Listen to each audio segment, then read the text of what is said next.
Georgina Rodrigues surpreende tudo e todos ao adotar uma nova estratégia para proteger a privacidade dos filhos mais novos. Mudam-se os tempos, mudam-se as vontades.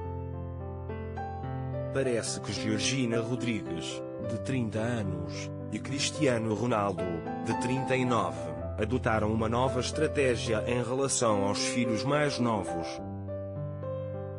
Contrariando a prática habitual do casal, nesta segunda-feira, dia 20 de janeiro, a companheira do astro português partilhou alguns registros em que aparece Eva, Alana Martina e Bela Esmeralda, mas há um detalhe que não passou despercebido.